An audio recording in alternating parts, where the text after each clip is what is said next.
kapten kesebelasan Filipina tersebut terlihat mengalungkan tangannya ke leher Ferrari sebelum Arhan pertama melesatkan lemparan ke dalam. Hal itu membuat Ferrari kesal dan mengarahkan sikutnya ke area sekitar wajah Aquinaldo, ya. Tapi tidak mengenai wajah sebenarnya, yaitu adalah drama, sehingga membuat kapten Filipina tersebut langsung menutup wajahnya dan tersungkur, ya. Ini drama yang bagus sekali, ya. Layaknya sinetron, ya. Kita lihat dalam tayangan ulang, ya. Ini dalam tayangan ulang mengenai wajah atau tidak, ya. Sebenarnya ini tidak mengenai wajah, ya. Baik, ini penalti yang katanya handsball, ya. Kita coba dalam tayangan ulang ini, ya. Apakah handsball ini? Tidak mengenai apapun kayaknya ini. Bola saja yang melengkung, tidak mengenai dada maupun tangan, ya. Tapi ini wasit tidak melihat langsung ke VAR, hanya melakukan komunikasi yang tidak terbuka, ya. Ya, kita terima saja apapun keputusan wasit. Semangat terus timnas Indonesia. Indonesia dipastikan tidak lolos dari penyisian grup B, ya, sekaligus terhenti di ASEAN Cup 2024 ini. Kemenangan Filipina dinilai oleh netizen ada banyak kontroversi, baik itu kartu merah Indonesia maupun penalti untuk Filipina. Oke, pertandingan lepas menit babak kedua dimulai, terjadi pergantian pemain. Rafael Strike yang terlihat pincang digantikan oleh Hoki Caraka yang langsung memberikan tekanan kepada penjaga gawang Filipina, ya. Namun Filipina justru mendapatkan hadiah penalti setelah tendangan Tapinas dinilai mengenai tangan Donitri, ya. Ini yang menjadi kontroversi, mengenai tangan atau tidak, ya. Pemain Filipina Christensen mengecoki Cahya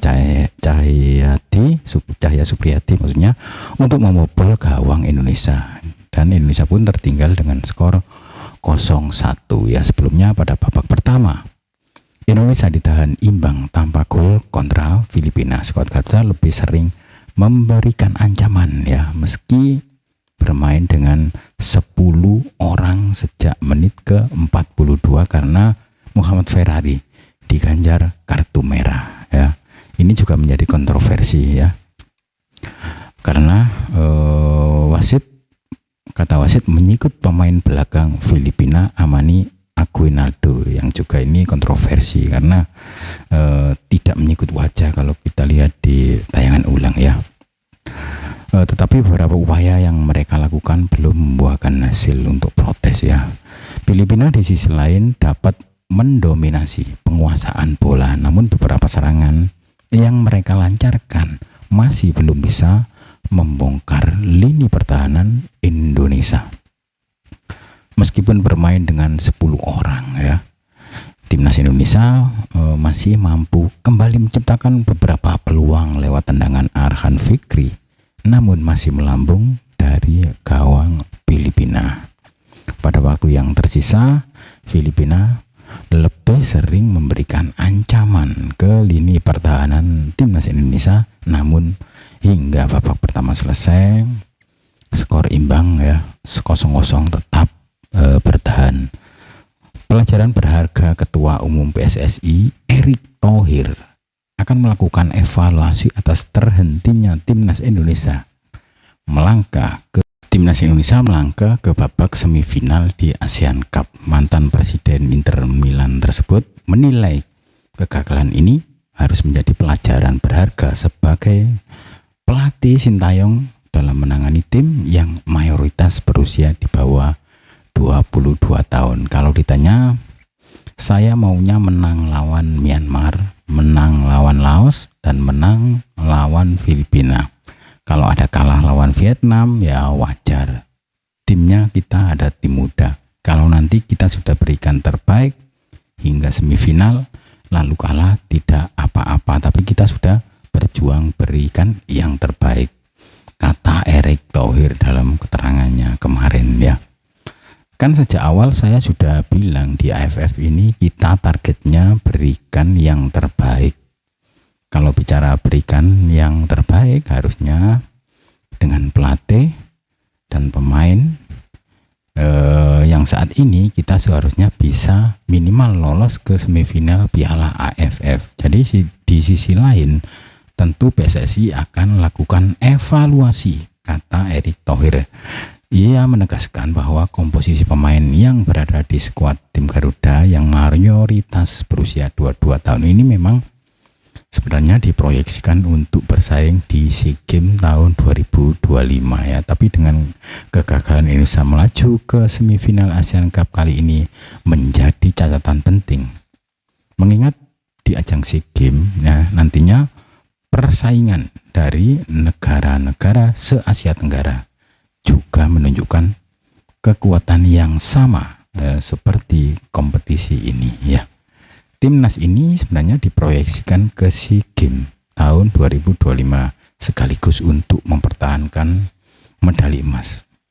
Karena tidak berhasil ke semifinal ajang ini yang kurang lebih persaingannya sama dengan SEA Games nanti. Artinya banyak hal yang harus segera dibenahi. Waktunya masih cukup dan setahun lagi, jadi berbenahlah, terutama pelatih juga harus evaluasi.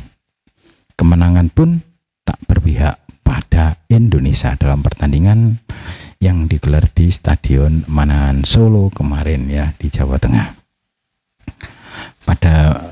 Ada beragam kontroversi terjadi dalam laga panas itu, dan menjadi sorotan juga menuai kritik tajam dari netizen di media sosial. Salah satu yang paling disoroti oleh netizen adalah mengenai sejumlah drama ya yang dilakukan oleh pemain Filipina selama 120 menit. Jadi drama yang dilakukan oleh pemain Filipina selama 120 menit pertandingan. Selain itu sikap wasit yang memimpin pertandingan yakni Koji Takasaki juga tak kalah mendapat hujatan dari netizen.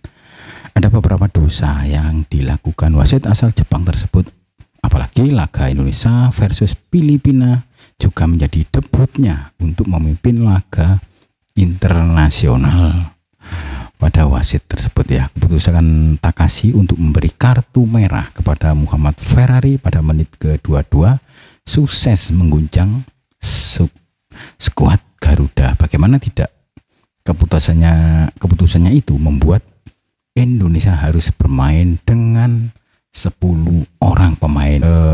Ya kita terima saja apapun keputusan wasit. Semangat terus timnas Indonesia nanti untuk SEA Games 2025.